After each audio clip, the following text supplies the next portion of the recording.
Hi. During the pandemic, we want to make sure everyone stays safe. My name is Reggie Pittman, and welcome to Holistic Health with Reggie. We have four distinguished guests here. I'm going to start to my far left. We have Dr. Henry Pruitt, who is a member of the TNEC Council currently. We have Dr. Ardie Walser, who is the president of the school board in TNEC, New Jersey. We have Mr. Juxon Smith, current graduate of Kane University and a counselor, licensed counselor. And we have Jeff Carter, who is the president of the Bergen County NAACP. Welcome, gentlemen. Thank you very much for coming. He has the floor. Normally, Ardie and I disagree. But black folks gotta own their part. Yes. There are things that people can do in TNEC that they're not doing. You can't blame somebody else for that. Well, let's go back to the economics for a minute. If you have a 2,000 square foot split level on 60 by 100 in the Northeast, it goes for 300,000. In TNEC, in the Northwest, it's 400,000 or 500,000. Now, what's up with that? The only thing I know about is the people over here are brown skinned and the people over there are not. But that's the same thing you were saying. Well, that I want to bring Jason in. But the economics. Let me bring Jason in. Let me bring Jason in. Let me put a stamp on this thing here. Go ahead. We gotta own it. We definitely gotta own it. My point is that way too often I hear us excuse ourselves into failure. Had I believed that, there was no reason for me to think that I could get a PhD. I didn't know any PhDs. I didn't know anybody. People say, "Oh, well, you're spelled. You're different." Yeah, but not that different because I knew guys that were smarter than me. But they had made up in their mind that this thing ain't going to happen. And so we need that, whatever that flip is, whatever that switch is, whatever that magic is, we need each of us to sort of own that kind of thing. And you cannot overcome that if you keep saying, well, this happened to me, that happened to me, then we're constantly. One thing that the five of us do is help other people. Black males. I'm going to go to Dr. Pruitt. Don't make me stand up in here. Don't make me have to get up out of this chair. Alright, so I got up once and then push up. Next time I'm gonna get up and rise. Go ahead, Doc. I've been in politics a long time, 17 years in TNEC. And I'm good at it. I'm getting sick and tired of running into people on election day or the day before and saying, who do I vote for? And my vote doesn't count. I'm talking about people who look like me. That is not acceptable anymore. We gotta own the part that we gotta own and stop blaming everybody else for doing what they need to do. In this town, it's divided. One section of the town votes at 50%, and other section of the town votes at 20%. Don't criticize the 50% people. Get out there and vote. But the voting issue is a great point, but I'm going to get to Jeff before he gets out of his chair. I'm going to get a little nervous at that point. If he get up, I'm going to just sit, I'm going to keep sitting, but the voting issue is a point because people really do need to vote. They don't really, I don't think people understand how important voting is. But I want to get to Jeff, and I want to, the economic disparity is something that I think is very important. And the ownership of education, the ownership of your financial presence and future, right? So building something for your children, right? I really want to get into that. But go ahead. You're absolutely right. But part of the problem is that our 40 acres and a mule, and if you go back to all those things, and the system that we had, from slavery. This country was built on our backs with the wealth from slavery. What in any business? What is your biggest cost? Labor. And so for years, even if you go back to Juneteenth, it was 2.5 years after. Now you think that was a mistake? So they got 2.5 more years of free labor from that. Oh my God! I forgot. So again, we have to understand that, but we also have to understand our history and understand where we have been, because one of the things that Ardie, he came out of Brownsville, down south, and we have all these black colleges, and I hadn't seen a black PhD till I went to a black school. And then he pulled me in his office and he told me, he said, when you leave this school, you represent Tennessee State and every black person that has walked through these hollow halls. So I wouldn't have got that. And then so, you know, he was doing me a favor. Now, at that time, I was mad as hell, you know, but those are the type of things that they do for you. And so part of it is we don't understand us. You can have all the education you want, but if you don't understand us, then that becomes a problem. Well, the whole thing, we're gonna kind of move on because we're over our hour time, so we're gonna do about another 15 minutes. We're gonna go, but I know you always have something to say. But hold on, boy, right? That's a different thing. Yeah, I don't want to take two things I want to touch upon before we go because we're under time constraints here, right? All of my sponsors are saying we're on time. Right? So yeah. No, that's not one of the sponsors. But two things, economic empowerment and voting, right? I want to just touch on two things. We're going to kind of go around and ask you each question. You got a minute, and then we're going to be about it. Then you'll have a closing response, and that's going to be about it. Economic empowerment. I'm going to make a statement, and I could be wrong about the majority of us sitting here. We're probably in the 90th percentile as far as doing well, right?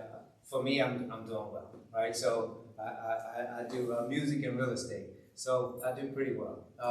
And I say that humbly because I grew up in public housing, so I didn't. It wasn't given to me. I had to earn it, right? My father had a sixth grade education, so but he worked and he was the hardest working and one of the smartest guys I knew. So as far as economic empowerment, to get somebody that's from the Brownsville or from the South Bronx, or I'm from the inner city of Cleveland, to understand that they can make six figures if they do certain things. Technology, STEM is a big part of it, right? Because half of the jobs that will probably be here in 10 years haven't even been created, right? So how do we get a black child that's watching this, that's probably 10, 12 years old, or any black person that's not doing well, right? Maybe on welfare, to understand that they can reach a level in this country to get to that level. What would you say as far as how can they empower themselves? I'm gonna start with you, Don.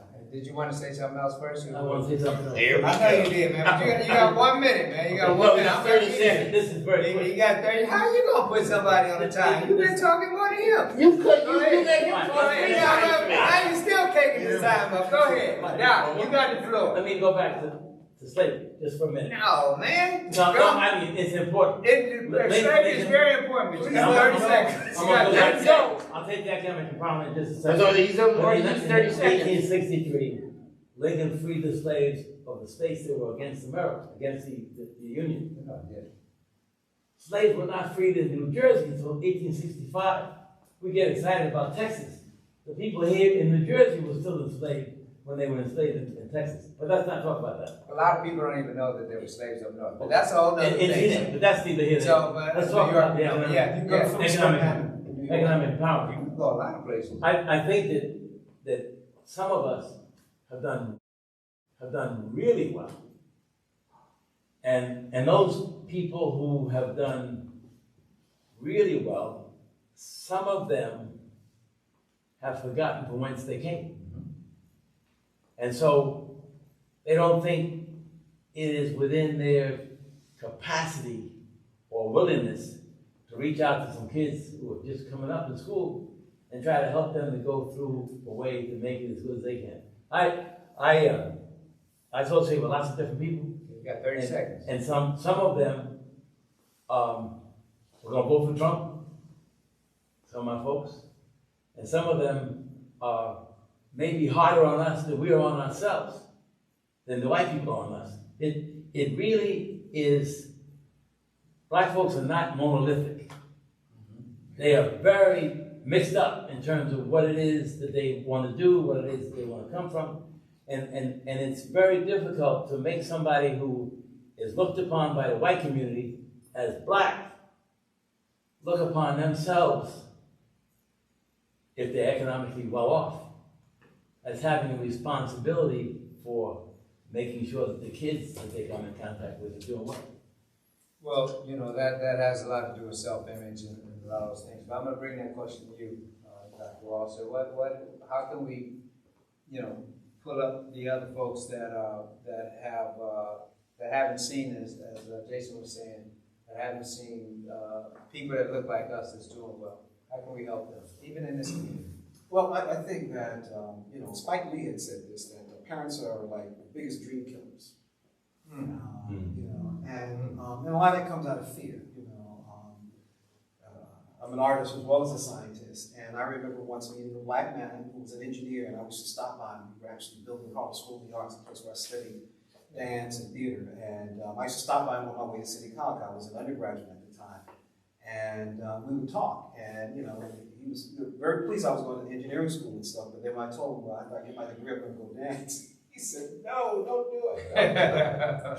But I understood where he was coming from because, he didn't understand that world. He didn't understand, the world of art that you can actually have, that you can do these other things. And so I think that as parents, sometimes we have to kind of do two things. One, to expose our children to as much as we can, and to be aware, even poor, there's a lot of free things that are going on. In fact, the worst thing to be in America is middle class. I've been poor. And middle class ain't that much fun. I'm doing okay, but it's painful, especially when I pay the taxes. I'm hoping I can be. We're not talking taxes. That's it. But my point is this: is that to allow them to dream, give them those sort of opportunities to become who they are, but also to sort of balance that with the things that they actually need. And this is something my wife and I try to do with our sons. They both are artists, but when they're in school, I tell you still have to take that calculus. You have to do all, because artists can count and all that other kind of stuff. That's one thing. And then with the economics and stuff, I think, it's taking advantage of the things that are around and not to be fearful. I think a lot of times we don't engage because we're frightened that we're going to fail. In my neighborhood, I go back to Brownsville. I went to my first dance class, ballet no less. And I'm in one of the thuggiest neighborhoods, you say, what is it, Manhattan makes it, Brooklyn takes it, and the Bronx is a bunch of matches. That analogy means that the hustlers are in Manhattan, the stick-up kids like Mike Tyson is in Brooklyn, and at that time the Bronx was burned up.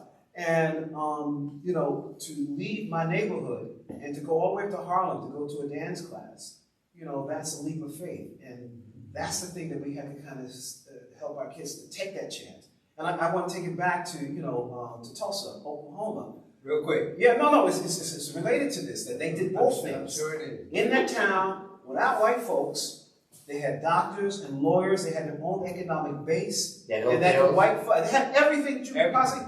The white folks went crazy. They said, we're doing bad.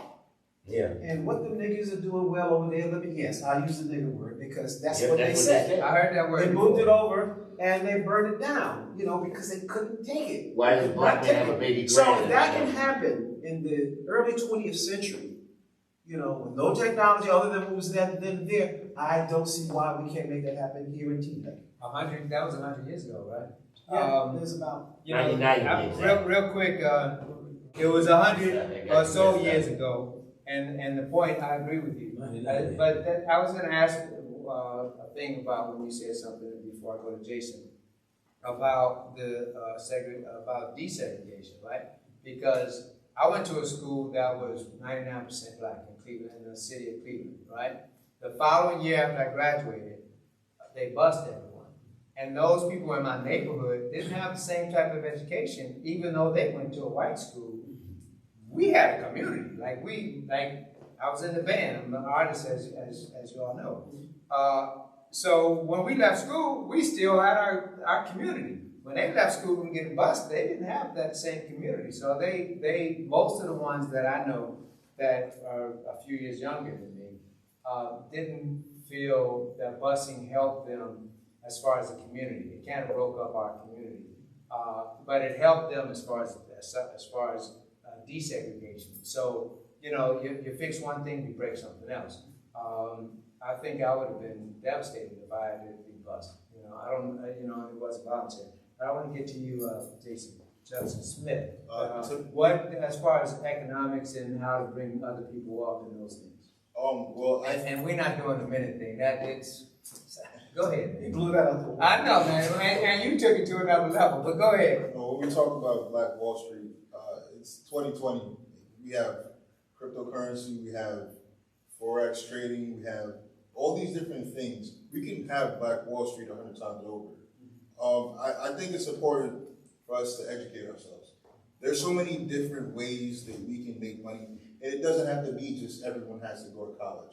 In 2020, I can't look at one of my students anymore and say that you have to go to college, because I would be lying to them if I said that, because there are kids on TikTok that are 13 years old at the middle schools making millions of dollars right now. So for me to say that, it's not applicable, but educating our communities and letting them know all these different things that they can do. Like a lot of people don't know that you don't have to have a degree to be a real estate agent. You can just be right out of high school and you can go get your license and you can start selling $1 million homes if you're really that good at it. It's all about your drive, and it's all about what you think you're good at. If you can watch the news and learn how to correlate it to stock charts, you can be a billionaire in about a couple of years if you really know what you're doing. Maybe not a billionaire, but like a millionaire. But I think in terms of economic empowerment, it has to be the education, and also, like I said before, a follow through with all this. It has to be, a generational thing where we can build on, not restarting over every generation. For people that know about the book Rich Dad Poor Dad, it talks about how different communities learn about how to make their money. That's Dream Killers, what he's talking about, Rich Dad Poor Dad. Yeah. Basically, a rich family with a lot of extra money in their pocket to play with stocks and all these different things, they could teach their sons and daughters how to do these things and make quick money, and they're not even worried about the losses or anything. It's a very easy process for them. But it's understandable how we have African Americans in middle class communities that are living paycheck to paycheck, in even poor communities living paycheck to paycheck. I can understand how it's hard for them to put their faith in something like that, because we don't have the means like that to be able to say, oh, I'll just throw this $5,000 away. If it doesn't come back to me, it's okay. You can start with 100 though. You don't even have to start with. And that's the thing. That's where the education part goes into it, because a lot of people don't know that either. So that's pretty much. I'm a big advocate for educating people about the Black wallet, and I think we can have Black Wall Street bigger than it ever was, and with the internet, it can be unstoppable. It can be unstoppable. The cryptocurrency is a big thing in finance, right? And a lot of people, has no central bank. So that's a big thing that we've talked about, that we both invest in. So that's a really big one. And just like any investment, you can win big and you can lose big. But you gotta have faith. And you shouldn't even, like $100 or whatever it is, you should start with something small and don't try to invest big. $10, put it in a bank account, put it in something. And then, like Warren Buffett said, if you make 5% a year, then you're going to be doing pretty well in a number of years. I want to take it to you, Jeff. What's your take on the economic empowerment, and how do we lift people up? Well, one of the things that has been kind of talked about but not mentioned is that Black wealth can only be obtained not from the colleges, not from whatever, is when we start our businesses and hire us. And it's nice when I work for someone, they're my master and I'm the slave. And no matter how you put it, they tell you what to do. Come in at 9 o'clock, leave at 5 o'clock, do this, do that. When I own the company, and I'm not saying I can be lazy, okay, I'll take the day off, or I'll go to Michigan to try to find another investment, as you said, or something of that nature. But when I'm the employee, I got to be there 9 to 5, do what they said. Okay, you can work from home today. Okay, you can take this day off. Or you can do that. And I can't hire anyone else. But when I have a business that I can hire us and we can train us, let's be very clear. Facebook, Microsoft are college dropouts. And they're not stupid. I don't think anybody would call them stupid. You may not agree with their principles, politics, things of that nature. Ray Kroc, when I was in McDonald's, we learned about him. He failed at 7 businesses and 3 wives before he hit it with McDonald's. So if you can dream and not make dreams your master, or fail and not, get upset and die and let your dreams die. Ardie said it, that a lot of our parents weren't exposed to this. Then when we get black wealth, if we get some of it, we have to pass it on to our kids. One of the things that I did is, at the time, I bought a house when all 3 of my kids ended up going to Howard. And so I bought a house down there for them. And so right after Obama became president, when the 2 oldest ones graduated, it's yours. Why am I going to wait until you die, you dumb and pay a death tax and give the government a ton of money? I signed the house over to them right then. But we don't think of black wealth. And then so now they get started up here, like the white boy instead of get started down here, and I'm struggling. And I told him, when I'm old, just bury me in the backyard and stuff. But this is the thing, we have to think up here, and the problem is we're thinking down here. We have to think up here. And I'm not advocating don't get an education, not at all, because they got the education. But when you are the employer, when you are the employer, you set the tone. That's right. You know what? Yeah. Everybody, I'm sure, has a watch, and nobody knows what a minute is. Yeah. But it's okay, because everybody's been giving us good points. We're going to go around this way, and we're going to just talk about why is it important to vote. All right, and I'm actually going to keep you to a minute this time. Can I just make it right? When I come around to you, it's not about that time. It's related to what he just said. When I come around to you, you got to. Flapping over there.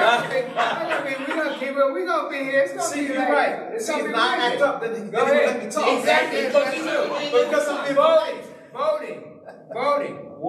Why is it important for African Americans to vote, right? Especially in this November election, as well as local elections. Why is it? It should be. Well, all elections are local because in most towns your school board budget is bigger than your city budget, and that's where it starts. Obviously, the presidential and things, but let me be very clear: the census is every 10 years, and that's as if not more important because that's only once every 10 years. And that determines the money that is allocated, your congressional seats, things of that nature. So it's very important to fill out your census this year because it is a census year. But voting, we're the only people in the world that were denied the right to vote. Our ancestors were put through hell. Okay, we're going to move it on. Go ahead. Why is it important for African Americans to vote? Specifically, whether local elections or for this election with Trump and Biden, although Bernie's still on the ticket. But go ahead. We're not going to talk. Before I go there, I just want to touch on the Electoral College really quickly. Yeah. The thing is, I feel that the Electoral College is an antiquated branch. I don't think that it needs to be what it is now because it was created when there weren't a lot of people voting. It was only white Christian men that were voting. Women were not allowed to vote. Black men and black women were not allowed to vote. So now in present time, you have a lot of people saying that when they vote, their voices aren't heard. I remember Al Gore and George Bush. I remember I was in middle school, and I could not understand for the life of me how Al Gore got more votes, but George Bush ended up winning. And that was the first time I learned about the Electoral College. And as a kid, it made no sense to me. And as a grown man, it still makes no sense to me. So, to answer so your solution to that? I think that there has to be a regulation where that they have to vote with the popular vote. I think that that's something. The electoral person votes with. Exactly. I think they need to represent their state. That's exactly what they're there for, and I think that that needs to be what's done because there's less chance of corruption like that. Someone can be in anybody's pockets. It might be a situation where they're trying to keep it to a minute. So I'm gonna move on. So that's a good point. The electoral college, it should be whoever that state votes for. Yes. They're not electorate. Should have to vote for that. They shouldn't be able to vote for somebody else. Real quick point. In 1824, there was an election. John Quincy Adams and Andrew Jackson, right? And Andrew Jackson won a popular vote and electoral college, but lost the election. Right? How is that possible? The guys in Tennessee wound up changing their whole electoral college, and they took it over to John Quincy Adams. Why? His father. Well, Hayes President. still compromise was the same thing. Hayes compromised too. That was and I think Gore lost that 1888. way because of Gore 2000. Yeah, so it's been a whole lot of corruption, of course, since America was taken from the Indians. Go ahead. In the first 30 seconds, I'm going to push back against this thing about education. I mean, I do think that every black person that's able and willing should get a college degree. And the reason I say that is because, I mean, you give these examples of the likes of, say, Bill Gates or what's his name, Facebook dropout, the white guys, Zuckerberg, but most of these guys are anomalies. They're and most businesses fail in the first 5 years anyway. I mean, and that's just the reality. So that's when doing your homework. And to run a business, you have to really be driven. You have to be driven. You will be working harder than any of your employees. If your employees are working harder than you, you're probably going to lose that business. That's the other thing.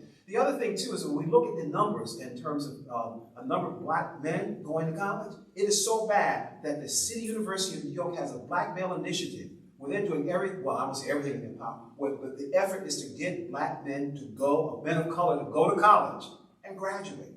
And if you look at the number of engineers, black engineers in this country, we're in single digits, like in terms of like 9, 8, 10%. And the National Science Foundation, NIH, and all of these different grant agencies have spent billions of dollars, supposedly, to get black folks into that. The reason I say that's important, it's not just about a job or anything else, but it's also about how do you make those connections? Where do you run into these people with the money? Case in point, my wife's cousin, his name is Raphael Bostic. You can write that name down. Raphael grew up in Delran in South Jersey. He went off to Harvard on a full scholarship, graduated from Harvard, went to Stanford, got his PhD, I think it was in economics and policy, ended up working for Alan Greenspan, then went back to, I think he's his USC. He worked there as a director of a program. Now he's the first black gay president of the Federal Reserve Bank in the South. And much of that is because... What's his name? Raphael Bostic. In fact, he did a whole write-up on this whole thing about the cop beatdown and stuff. My point to that is that you go to college for many different reasons. And some of the things to get the cultural thing that you need. Some is to make those connections. Some is to take you out of your... I mean, a lot of things that I learned about buying houses and whatnot, I learned from my college classmates who said, my idea of buying a house, get the biggest house at the cheapest price. They said, no, you get the best house you can afford in the best neighborhood. And what does that mean? It means a good school system, real estate property go up, services, and that, and so it's important to have that sort of thing. So I'm not against the business thing, but I do think that this is not mutually exclusive. Now, what was the question that you wanted to ask? Well, because this question, nobody knows what. 60 seconds. You cut me off. That was more than a minute. And you still talking. But he did say at the beginning that it's not a good point to finish. That's right. We're talking about voting, but you're... No, we're moving on. We're moving on to Dr. Pruitt. You should vote local. You should vote local. I mean, I just want to echo what Jeff said, that you definitely should vote for your school board. Yeah. You should definitely vote for your council, because these are the people that impact your everyday life more than the president. More than the president. Because actually the president has certain powers, but actually the stuff that deals with your day-to-day is who votes for the district attorney, who votes for your freeholder, all of those people right there. And this is the thing that people like it's sexy to vote for the president, but the stuff in terms of your everyday life and how and the cops beating you down is these local the local elections are the things that really determine the president. Most people don't even know what a freeholder is. Well, the president usually asks about the president checks with the governors to make sure what's happening in their state. The governors check with the mayors, see what's happening. Well, you're going to separate the federal and the state versus the federal law. So they don't really know what's happening. You got him flapping over there. But listen, I know, man. He just said you did that, man. But listen, the vote. I want to just say something to what Ardie said, right? College isn't a necessity. No. Should you go? Yes. And I'm going to say this. Most people, if you go to college and you graduated 2,000 out of 2,000 people, right? You have valedictorian, you number 2,000, right? So you're the last person, you got the lowest GPA. You have a better chance as a college graduate, being the worst person in that college, as a graduate, of doing something. right? Getting a job, you know, having a life of doing something. Let me echo that statistic. Which is what you wanted. Let me you went on your time already. No, you brought it back. Holistic Health with Reggie. My name is Reggie. I don't know who this. I know who he is. I actually work for Ardie. But listen, my point is, if you don't go to college and you start a plumbing job at like 17, 18, and you have the counties, let's say Bergen County, the county we're in, and you have 400 customers, right? What happens is you'll have more wealth than most people that graduate. That's why. So what you have to know what to do with that. That's your goal. Your point. That's your goal. I'm not talking about voting. I'm talking about education. But listen, we're talking about voting. I just want to say that. Go ahead. I'm putting it up with Dr. Pruitt. He can do a push-up. He's sitting there still. And you let him talk longer than anyone. He's still talking. Go ahead. Let me echo what Ardie said about voting. It's extremely important. Well, we have to look at this thing from a global perspective. Colleges, you pay attention? No, he said, no, they're talking, man, and I'm listening to him. Hey, come on, man. Come on, Jeff. I know you're Why you listening to me? Because you're going, come on, man. Go ahead. I'm sorry. I apologize for him. I think that people who went to college think that's the thing everybody should do. There's some people who will be better off, they didn't go to college. Amen. I don't know what the Teamsters make, but you don't have to go to college to get in there. And the guy on my block that's got the vote is a plumber. Now, you gotta tell kids about college. It's a wonderful thing to do, but don't lock out the things that can take care of it. Can I? I'm going to say school boys. Right. So when the camera's off, I got to answer to him. So, you know, I know it's happening. Let me just say this. Go ahead. We're over time, but it's all Why right. can't we do both things? I am not You against mean go to college and absolutely, because it's a difference. I mean, and this is what I'm saying about the limited way of looking at the world. I mean, as a kid, I went to college, but I bought one of these how do you work books? You know, how do you build stuff? I'm living in a brownstone that didn't have heat or hot water for 5 years, but I got one of these books in here. So before I even thought about going to college, the point that I am making is that these things are not diametrically opposite. I mean, and I have gone to schools in middle school. Elementary school. I'm talking to kids about STEM, and I'm talking about college, and the teacher's telling a whole class of fourth graders about trade school. As if that's the only option. And this is where I can become very concerned. I have all the respect for any trade, anything that's done well. And that's really the thing. And what's your quality of life? What do you want? And it isn't always associated with money. I mean, I know a lot of folks out there who are, I know a lot of artists, you know. My sons went to school for art. Okay, so my point is not about the money. It's about what is the experience, what do you want out of this life, and how do you get and that's what I'm saying. Is that a lot of where we've gone wrong in our schools? We used to have, when I was coming up, a person who worked well with his hands, and let's say that never college material, would get through the English, history, and math, go down into the basement, work on cars, work on plumbing, work on electrical, work on carpentry, and they were happy. Now we're saying you got to go in a classroom and you can't do that, or you got to go to Bergen Tech or whatever. Look at cars now. Let me say this. One of my fraternity brother's sons dropped out of college and is working on high-end cars and is making more than you and I will ever make. But I'm saying it's not about the money. That's what I'm saying. No, but I'm saying, but he found his. There's 2 points. You can go into something that you love, or you can go into something for money. If you go into something for money, you will probably be miserable. If you go into something for love, and you make a lot of money, the life is good. Okay. Let me say this. I do real estate for money. I think I do music for it is love. irresponsible for us to tell everybody, all the kids, you ain't no good if you don't go to college. There are some people who don't go to college that have a good life. I'm saying it's our responsibility to kind of open the whole thing for them, and then help them get whatever it is they're after. Because I know a lot of college folks who are very, very difficult to have a job. I don't know any plumbers that have trouble with a job. I'm not saying on public. And let me say this one thing too. In today's college, it's about economics. Because if I go to college, spend 100, come out with 100,000 in debt, and I go work at Macy's, and I can never recoup that. But you ain't got to do that. Right. All right, so listen, we got to do closing remarks because we're way over time. We were supposed to just do an hour, but you all have been great, right? So we have Jeff Carter, president of the NAACP, Jason Juxon Smith, counselor, licensed counselor. This is Dr. Ardie Walser, president of the school board, associate dean of engineering at City College, Dr. Henry Pruitt, educator, and also councilman in Teaneck, New Jersey. My name is Reggie Pittman, and thank you for joining us with Holistic Health with Reggie. I'm going to give closing remarks. You all just kind of disrespected me a little bit. I feel, it's like brotherly love but then I say give a minute, and then you talk for 5 minutes.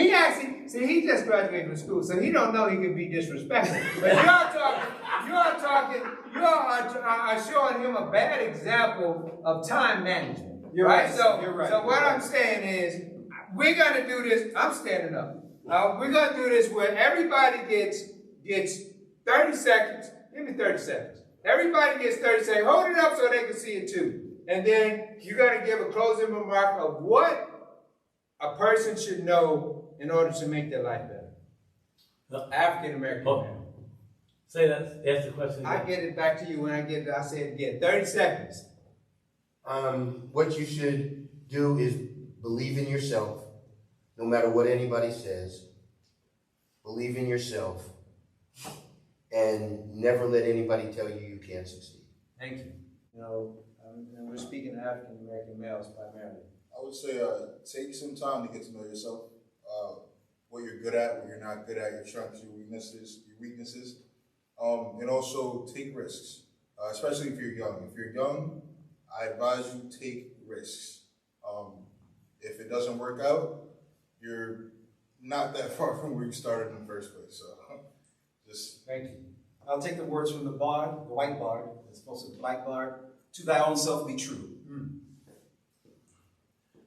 I'll say that we owe George Floyd a debt of gratitude for dying the way he did.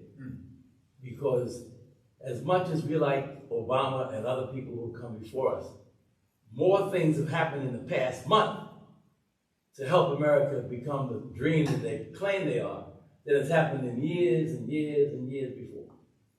Well, thank you for joining Holistic Health with Reggie. I'm just going to close with these remarks. Remember, you can do whatever you want to do.